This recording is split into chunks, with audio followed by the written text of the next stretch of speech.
Hello, everybody, and welcome back to Talking Trees Live. We took a little hiatus over the winter, but we are so excited to be back here on your Facebook feed, coming into you wherever you are tuning in from. And we're going to be here every other week. So you can find us here on Wednesdays, 3 p.m. Eastern, every other week. And so we'll be posting on the Facebook page exactly when those events are so you can RSVP so you don't miss one. But today, I'm really excited for our return event because we have two wonderful guests. I have both Chelsi Abbott and Michael Sundberg, and I'm going to bring them both in. Hide this. A lot of going on behind the scenes. I need a producer over here. Hey, guys. Hey, how's it going? I'm wonderful. I'm outside, as you can see. I think I'm in a t-shirt. Chelsi's in a t-shirt. And Michael's in Denver in a t-shirt, but I think you guys are supposed to get a little bit of weather. Or yeah, you're we're getting supposed to the get weather? snow by the foot, I think. Yeah. But still like 60 today, so. That is Denver for you. Yeah. It is the wackiest weather. We call that weather whiplash, which I love. It's such a Denver thing, but it's beautiful. So I don't know where you're tuning in from. Let us know, and let us know how gorgeous outside it is where you are. I am ready for spring. The countdown is on. We are less than 2 weeks away from the first day of spring. So although you wouldn't know it with our gray attire here today, we were all joking how we all got the gray memo. Yep. But Megan's tuning in from Texas. We have Southwest Florida. We have Ohio. Welcome, everybody. Is it gorgeous? We want to see the sun emoji or tree. You could pick the tree emoji too.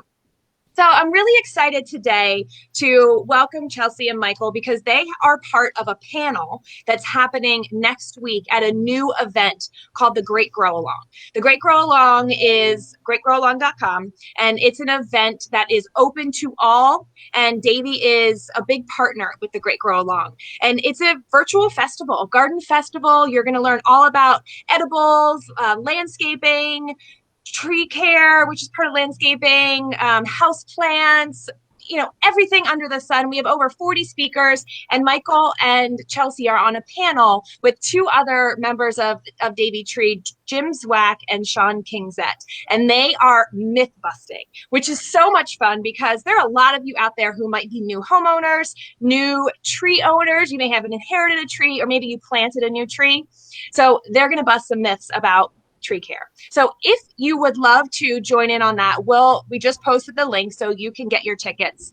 But we also are going to help you out today, and they're going to give you a little sneak peek into some of those myths that you all are asking. So the reason that we picked these myths is because the arborists were on the ground. Literally, homeowners are asking them these questions all the time, and it's very common. And there is no stupid question. All questions are good. Please bring us your questions because likely if you have them, other people do as well. So we've got more people from Ohio. Kathy's rubbing it in. It's almost 80 in Southwest Florida. Nice. But it's 60 in Southeast Michigan. So it's a sunny country all around. So why don't we, before we jump into some of the myths, we mentioned, Michael, you're in Colorado. So tell us a little bit about tree care in Colorado and what that's like. Yeah, tree care out in Colorado is it's its own unique challenge just because of our climate and environment. We're pretty much like a high altitude alpine desert, but we still also have real winters with cold weather. So a lot of plants aren't really suited for both like the warm that you can get down south and the extreme cold you get up north in the winter. So we're like a true transition zone. We get very little moisture, so most of the trees you see anywhere in the city are all from people that have irrigation systems and can water the trees. Otherwise, you're only going to see trees along canals and rivers. So the biggest thing for us is bringing water to the trees. We have, poor soils. It's meant to be like a grassy prairie where Denver is. Jump up into the mountains though, and you get a lot more native, tree stands with, all of our evergreens that we're famous for. But down in town, it's a challenge. We're thankful not to have as many diseases and pests because of that lack of moisture, but just growing trees here is tough.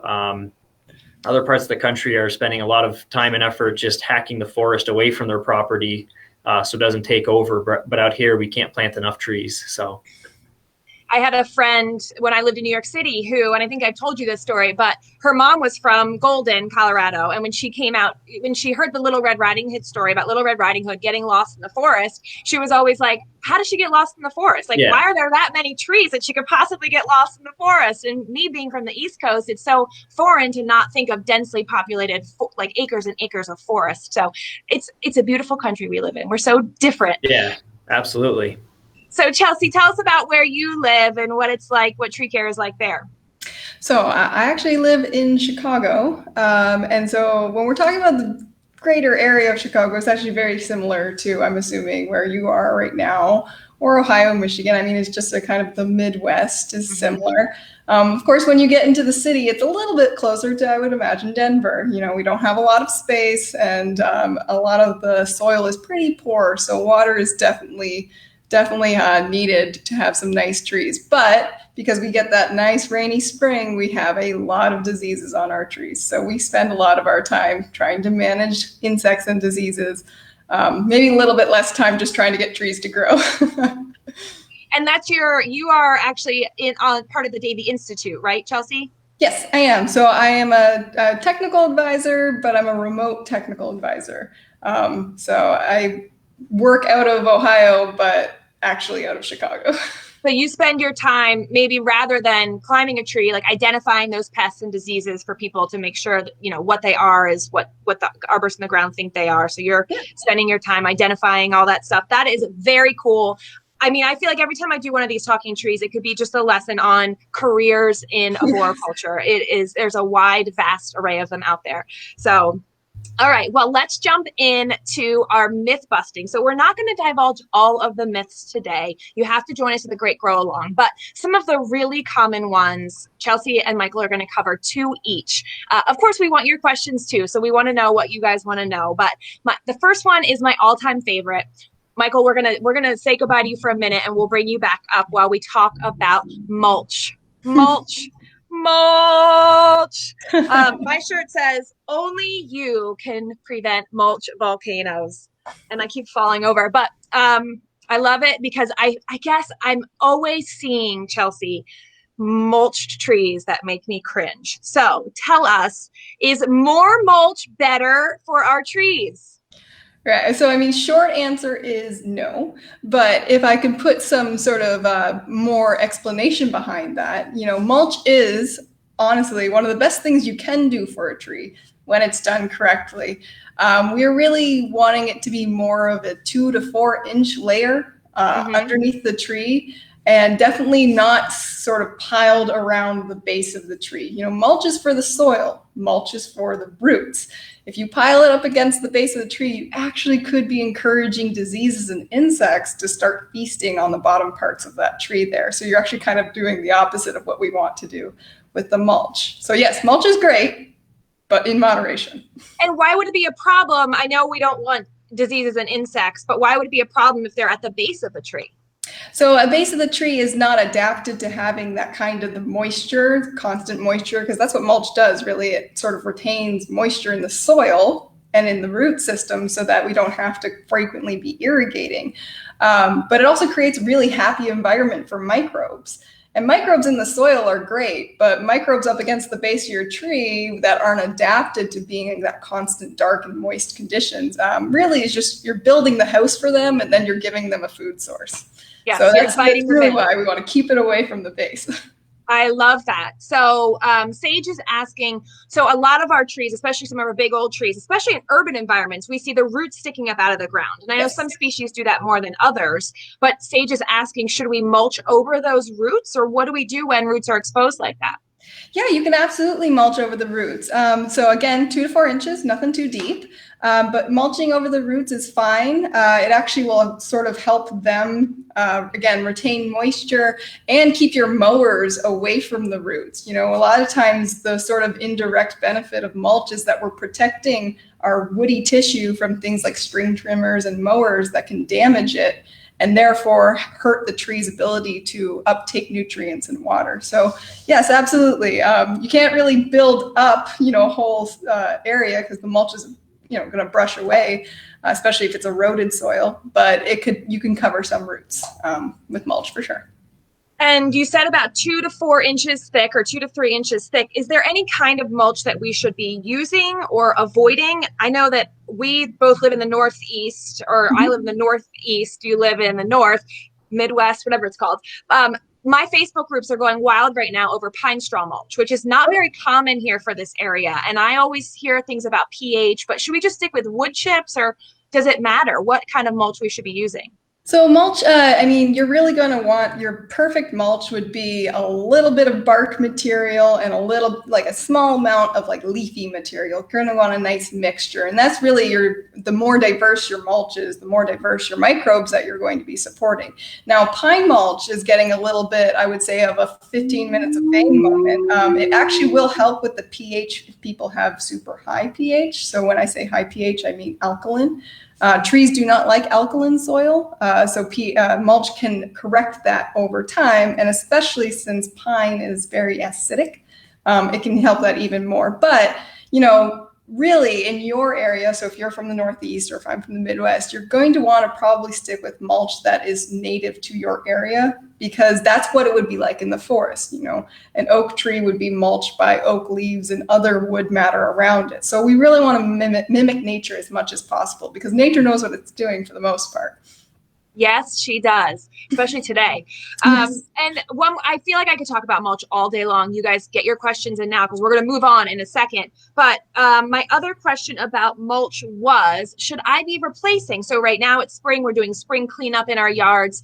Am I replacing mulch each year around my trees? Am I adding that layer if it's depleted past the 2 inches? So that's a great question. So you can definitely replace it if, say, you don't want to pile mulch on top of old mulch if you're getting higher than that 2 to 4 inch depth.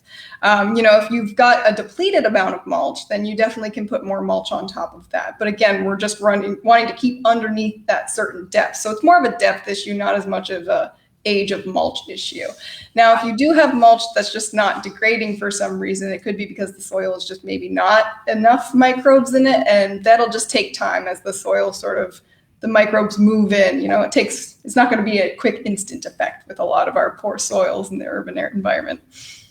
And any environment nowadays. I mean, I was just talking to somebody about our suburban environments, how we move the topsoil out. And so it's important, especially if you're planting new trees. But that is a whole nother topic for another day. Thank you for that informative little piece of info. Silvio snuck right in at the end. I will ask Silvio's question. What do you think about compost over fertilizer? But let's talk about compost and mulch first before we talk about compost and fertilizer. Are you doing a top dressing of compost every season? So think about compost as kind of let's call it easier to digest mulch. I mean, they're both organic materials. Compost is just typically going to be a little bit more leafy tissue, a little bit more degraded because it's been sitting. So it's more for, let's call it like faster nutrition, whereas mulch is going to be a long-term nutrition source for our microbes. And now fertilizer addresses a completely different component of the soil. Fertilizer is for our trees. Mulch and compost are for the microbes in the soil, which then will indirectly benefit our trees. That's a great distinction. So Silvio, you want both compost and fertilizer, but you're going to want to know what your trees want. And the only way to know what your trees want, call Davey. One more question, Andrew. Okay, we'll just keep going with mulch. Bye, Michael. No, just kidding. Andrew's asking about landscaping fabric. So great question, because my husband just expanded some mulch rings in our yard, because our trees that we have planted are getting bigger. So we want to expand that mulch ring to the drip zone, which Chelsea can tell us what the drip zone is. But so now I've got bare soil. Would you put landscaping fabric down or something to prevent weeds? I wouldn't. One of the things with landscaping fabric is it can actually be impervious for things like air and water to get through down into the soil. And microbes, just like we do, they need air and water. So a lot of times, you'll find landscape fabric way after the fact that you put it down, because it never degraded. And it's just not, I just don't like putting that down because of its sort of longevity. But typically over time, mulch, especially if you remove that turf and till it up and then put the mulch over that, eventually the turf will no longer really be able to exist in that area. So it'll be a bit of a battle. It won't be as quick as the landscape fabric, but it'll be better in the long run for the tree. I like that. And if you're layering that 2 to 4 inch layer of mulch, most likely the weeds aren't coming from the bottom. It might be the seeds coming from the top down, and landscape fabric's not going to do anything about that anyway. So exactly. So it's kind of one of those things where it's like, it's an easy thing to do, and it's definitely it's practiced a lot. But if it was my preference, I would not put down any landscape fabric. I've used a lot of landscape fabric or cardboard or lots of things in my day, and guess what? We've all done things. My dad has. I've been working in his garden and just ripping it up. And he's like, "What are you doing?" I was like, "I'm getting rid of this." Well, Sage is saying, what about newspaper? So something that might biodegrade a little sooner? Yeah, that's great. So if you think about stuff that is going to actually degrade over time, that's much better material than something that's maybe more a little bit plasticky and isn't going to degrade. Cool. Okay. We're switching gears now. Thank you for that informative. We'll bring Michael back. Thank you for that informative little piece on mulch. We could clearly spend a lot of time talking about mulch, but now we're going to switch gears and talk about tree staking. We'll be back, Chelsea. So I see this too. Mulch improperly used. I also often see trees staked for a long time. So should we stake our trees forever, Michael? That's kind of an easy one to bust, in the fact that we definitely don't want to stake our trees forever. When you look at staking, you're looking at a much more temporary training wheel, so to speak, for the trees. It's good for if you've got like a skinny tree like the picture there, where maybe wind and snow bend it in half. You're just trying to provide a little bit of support. You're maybe only leaving it on for a season or two. You get into larger trees that are in like a high wind area that is just notoriously windy. You're going to probably do a little bit of staking, but still planning on taking it off. And I've seen a lot of crazy stuff where people are like pulling up limbs and doing crazy stuff, but they leave that on forever, and the tree eventually gets choked by it. Basically, the straps and wires and things, the tree will actually start to grow around or get choked off by. And I've seen like a perfectly good blue spruce tree that was staked, and then the bottom half below the stakes alive, and if everything above the stakes was dead.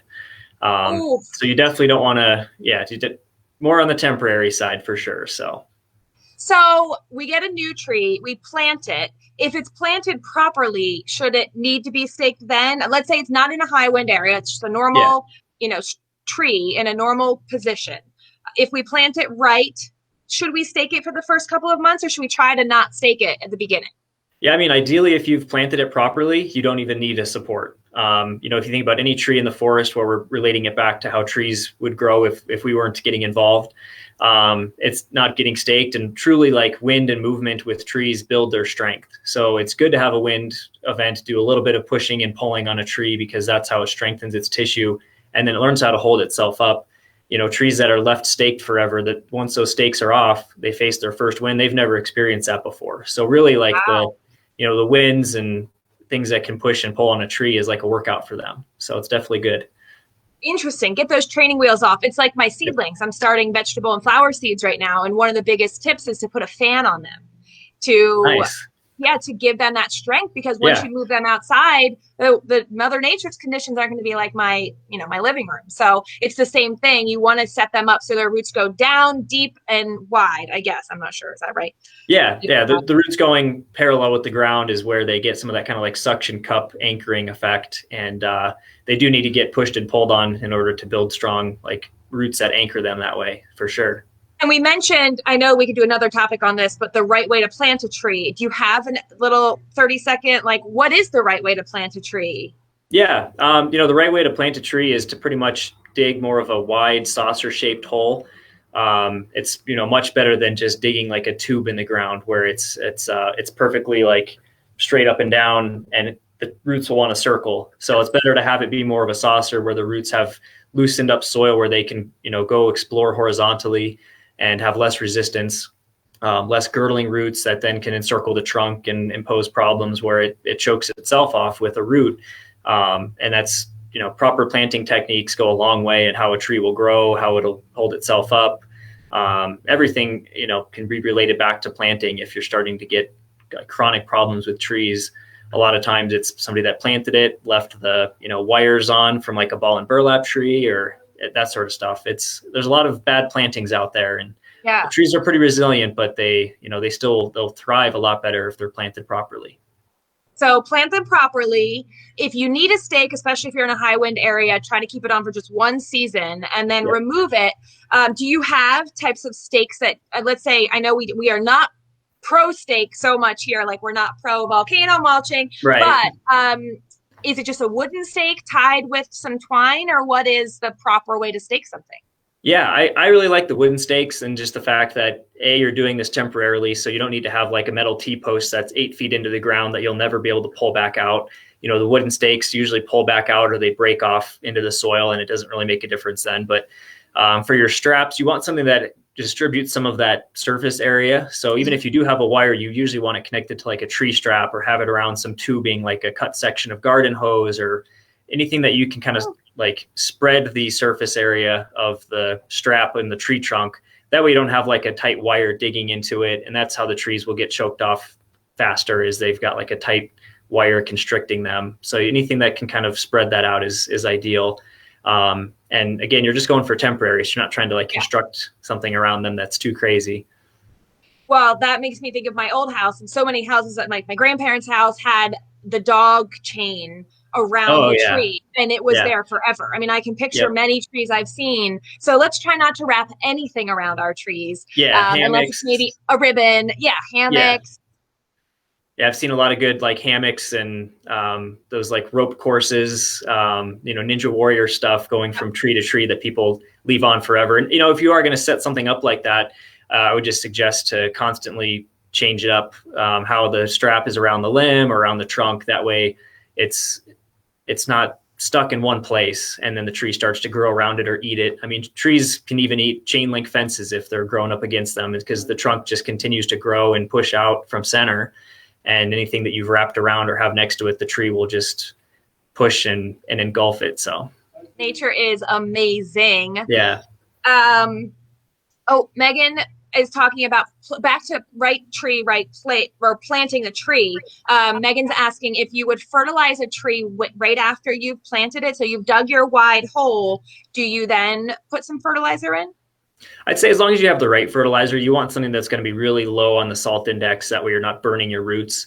And how you apply it to would be like, you want to be nice and gentle, because the root ball that you've just put in the ground, you want minimal to no disturbance with that. So you're not trying to probe it in and poke it with a fertilizer probe, or, doing anything crazy where the root ball gets disturbed. But ultimately you need some, the right product where it's a very low salt, low release fertilizer. Again, you're trying to mimic nature. So stuff that, breaks down over time, isn't the sudden, miracle grow rush of fertilizer that is basically too much nitrogen all at once and burn roots. So, not necessary, but it could help. The biggest thing with new trees is the watering side. That has to be in order. Otherwise, it doesn't even matter whether or not you fertilize it. So.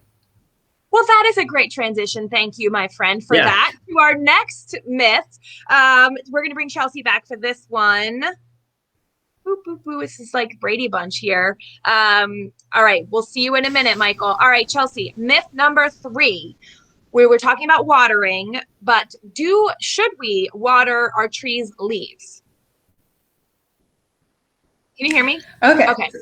Yes, I can. Sorry. I think my internet might be a little bit spotty, but yes. No, let's not water our trees' leaves. So one of the things, there's a couple things that inside of this.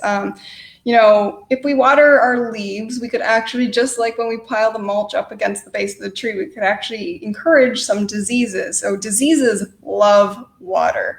They especially love water that stays on leaves for a really long time. It's one of the reasons also you should just not water things at night, because you're prolonging the amount of time that water is on the leaves, and therefore more disease. So that's one of the big reasons why we shouldn't. The other reason is, the leaves aren't going to do anything with the water. So I would actually rather say, instead of on the leaves, let's focus at the roots, which is where the water is being taken up by the tree. It's not really necessary to put any kind of water on the leaves. It actually could be detrimental in some cases. Yeah.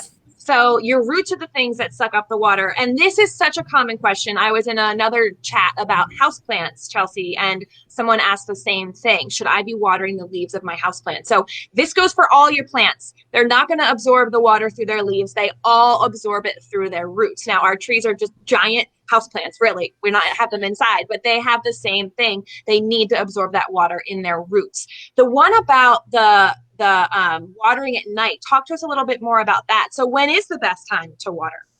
The best time to water really any type of plant is in the early morning. It's kind of, that's where you get a lot of more sort of water retention because it's not super hot. So you're not, putting the water down and then having it immediately evaporate out.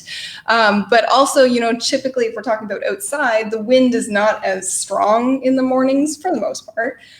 So when you place your water where it is, it's not going to, get blown away to a different target. So typically the morning is the best time to be watering any plant, including turf. So turf, trees, all these things, morning time is the best. I think, by the way, the watering leaves comes from movies and television when they always are seeming to be spritzing plants with water. Well, and you know what drives me crazy about movies and television too is the way they water is like they just do 2 seconds, Oh, yes. 2 seconds, and you're like, you need to give them a soak and not on the leaves. Now that's perennials. A tree is going to need a long, slow soak. I know Davey has a really cool like tin can or tuna can method with like a drip hose. You can put a little tuna can out and put your sprinkler on, and when the can is filled up, you're probably good. I know that's all general with the size of your tree, and but you don't need to water the leaves, and they need, though, think about like soaking in the soil. Tree roots can go very deep, although Michael just told us they typically, the suction cup roots run parallel. Yes, they're more flat. So that's kind of one of those, if we can debunk another thing on television and movies, is trees are not mirror images of themselves above and below ground. Trees actually, their roots are much more lateral. So it's something like, up to 9 times their canopy is how much the roots can extend underground. And because roots they need to breathe, they need nutrients, they need water, they stay within that top foot of the soil. So they're really not there are some roots that are deep, but the ones that we're targeting with a lot of our watering and stuff like that, it's really in that top foot that we're really going for. That is so fascinating. I mean, I learned everything. I learned so much on these talking trees, but that one definitely is new to me. I did not realize the mirror image thought process, but I have seen that before. Oh, yeah. But we still need to go, a slow trickle on all of our plants. You don't want that mulch that you just replaced or just laid to wash away. Do a nice slow trickle, not on your leaves. And that also, someone asked me the other day about fertilizer. Do our leaves need fertilizer? Same concept here. I mean, there are actually some foliar fertilizers that you can use. Those are going to be, I would say, more specific type of fertilizers if you're aiming for maybe some type of like bloom burst or even some plant host defense categories. But typically, like most fertilizers, just like water, is applied to the roots because that's what's going to be the major uptake of the tree. It's all sucking in from the soil, which is where you wanted to put it if you want to maximize. Well, that's actually an interesting point. I know you told us about watering at night is not good because we don't want to splash our leaves, but Kelly is saying she does know some people who watered as the sun was going down. Let's say it's July, it's super hot, sun's going down, the moisture will stay longer, assuming overnight. So if you're not splashing your leaves, is that still a myth? We should still not water at night? So if you're only if you're getting no bedded plants, if you're not touching any foliar tissue, any trunk tissue, because people also will let their sprinklers hit up against their trunks. That's true. Same problem with mulch. So if you are just getting the roots, then that should be okay. We're mostly, when we're talking about, watering during night versus morning, it's about leaf tissue, it's about stem and trunk tissue, stuff that's not adapted to moisture. Roots are adapted to the moisture. Yeah. Got it. Good clarification. And I do have this little picture of deep root fertilization. So Davey offers these techniques. And this would be something that maybe if you're in a drought, what would be the application for like a deep root watering? So this is this is very good as sort of think about it as more of a closed system. You're getting the water and in most cases fertilizer to the roots where it's going to be taken up. One of the other fun benefits of this is a very, very, very slight amount of fracturing of the soil. And we can talk about compaction in a different sort of talk, but this has a very, very small, I do want to be very poignant with that. It's not large, but it is a small amount of decompacting the soil. If you walk on it right afterwards, you'll erase all of that, but it has a little bit of that effect as well. And what's the benefit? I know we just talked about that. It could be a whole nother topic, yes. But quickly, what is the benefit to having a little bit of aeration or a lot? Maybe if you wanted to think about that, maybe not particularly with your deep root fertilization or watering, but what's the benefit? If you want a lot, or let's say, I would say even more significant decompaction, you would have to actually like till up the soil with other devices that Davey also has.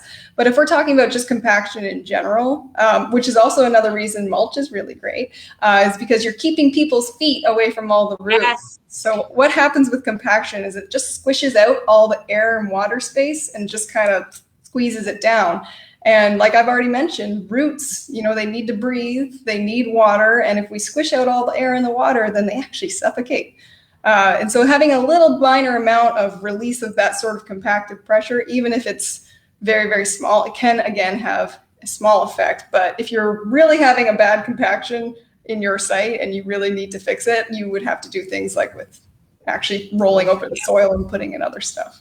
Yeah. Oh, there's so many. We had a great topic back in the spring with Chris Fields Johnson, who was one of your soil technicians, scientists. We call him soil guru. Yeah, soil guru. We talked a lot about biochar and the uses of that to till the soil for you. And there's all different kinds of things that your arborist, your local arborist knows what's best for you in your region. So biochar might not be it. Tilling your soil might not be it. Deep root fertilization might not be it, or it might, but we don't know. Call your arborist. All right, let's see. Do we have a transition? You have a transition for me on pruning like Michael did? I just hit you. Sorry. I meant to bring Michael in and hide Chelsea, but instead I just hid her. So welcome back. All right. Our last myth of this chat. But remember, Michael and Chelsea, with two of their colleagues, Jim and Sean, will be at the Great Grow Along next weekend, Saturday, March 20th. The whole conference is the 19th through the 21st, but you can catch more myths then. Okay. Can anybody prune a tree, Michael? Yeah, this is one of my favorites and something I enjoy seeing out there in the world when I go to properties is, I would say anybody can cut and hack a tree. That part would be true. But as far as anybody can prune a tree properly, that would be a myth. And that is just because you want people that are trained, knowledgeable as to how to prune a tree, why you're pruning, what you're pruning, all those kind of things come into play. Different tree species will have different pruning needs or focuses. But a lot of people will do it themselves with, pole saws and hack saws and whatever they can find, really. So that's one where you definitely want to call the experts. Pruning is a very permanent thing you can do to a tree, both in a very beneficial way, but also in a very detrimental way. The picture there makes me cringe, to be honest, but it's a good example as far as, what not to do. We'll hide it for you. Hacking limbs back and just saying, oh, my tree is too tall, so I'm going to cut it in half. Those kind of things happen and the effects last forever. So it's always best to call the pros when it comes to getting a tree pruned. No different than if you need a surgery, you're not calling friends and family, you're doing it yourself, you're calling a doctor. So that's a great analogy. I was thinking haircut, and I'm like, no, because the haircuts will grow back, and I cut my own hair, and doctor, surgery, that's much better of an analogy. But so you said that call in a professional, but I do want to say all professionals are not created equal, because there are some pros that will just come in and give the trees a haircut and top them. Would you help people understand what topping is? Yeah, so topping is something that happens when somebody is taking limbs back to like arbitrary points. So generally when you're pruning a tree, you're taking limbs back to other branches, and always best if you're taking little branches back to big branches. That means that your cuts are smaller, the tree can heal over those cuts better. The branch that's left behind is substantial to keep kind of carrying the torch, so to speak, and keep growing. But when people are topping, it's similar to that picture where it's just taken back to a certain point.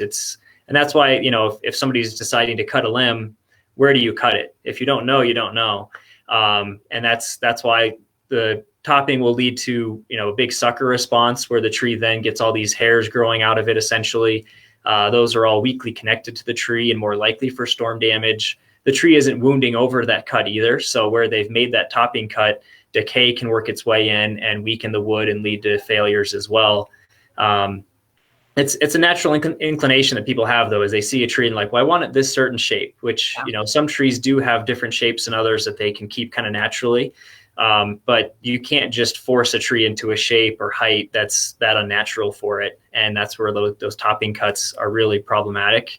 So it's best to, you know, call pros. And that's like a good point, that there's a lot of people out there that do tree pruning, but they're not all created equally in the fact that you need to know the science behind it. And that's where you want, you know, folks that are certified or been trained by certified arborists and know what they're doing for sure. And I think the shape of the tree is really interesting. You mentioned that, because I have Davey out to my yard twice a year, and it's maintenance pruning. So it's always taking out dead limbs, maybe limbs that are crossing or interior of the tree. And that is for what reason? Yeah, that's perfect. And with that, you know, when you're pruning a tree, you're taking out dead limbs. That way, this limb that is no longer providing life to the tree gets pruned off. You're taking it back to the proper point where the tree can wound over that. You know, one fun thing about trees is you see trees in yards, and it's going to be like a nice smooth tree trunk up to the first branch. Well, when that tree was growing at a young age, it had branches all the way, you know, starting from the ground. Yeah. And those eventually get pruned off to give us more of that single trunk, you know, tree like we all picture. You know, taking care of your crisscrossing limbs is great for structure. You don't want limbs rubbing and crossing into each other. And so you're doing more of a structural training with the tree. So it's another great thing to do when you do your pruning. And that biannual pruning makes the tree look like what you want your pretty tree to look like. I mean, it looks like a beautiful, natural, healthy, big tree. And because it's been slowly maintained over time, it's not this one big hack or this one big topping job. So it's over time, that maintenance. Just back to your, you know, your reference about seeing a doctor. You're not just going to go once in a lifetime. You know, it is important to go. Now we'll talk about health, but you know, you should have regular checkups. And so the same thing for your trees. It's important for your trees to have those regular checkups. Yeah, absolutely. And that's where you also will have somebody that gets up into the canopy. They can see things we can't see from the ground. So they can, you know, report back, hey, we found this hollow in the tree, or we found this broken limb that you couldn't see from the ground and got it taken care of. You know, a lot of things are clearance needed as well. So a branch is starting to rub into your siding and things like that. You need to prune back. But again, doing it properly is the way to go. And that's why, you know, you call the tree doctors in this case and have them evaluate and help you out. So when can we prune our own trees? Is there, I think there is a time that we should be able to. This is Scooter. Hi, Scooter. When should we be able to prune? When we're not pruning over our heads? When are times that it's safe for us to prune? Yeah, so certain species will be pruned best at certain times of the year. A lot of good pruning can be done in the dormant season when the leaves are off. It's a great time to see your structure and your crisscrossing. But then there's definitely trees that should be pruned when the dormant season's happening. And that can go back to some of the disease things that Chelsea was referring to. You know, you're making these cuts and wounds on the tree, but it's at a point where you're not having then, you know, pathogens getting in by doing it at that right time of year. Yeah. So it all can vary. And that's where your local arborist will know your species that you're living in and help you out there too. But what about me as a homeowner? Not when I said we, you probably meant, you thought arborist. Oh, yeah. But as a homeowner, is there ever a time when I can prune my own tree? If, let's say, I do know how to make the appropriate angled cut, which I should have grabbed that picture. We'll post it afterwards. But is there ever a time that's safe for me to prune my own tree?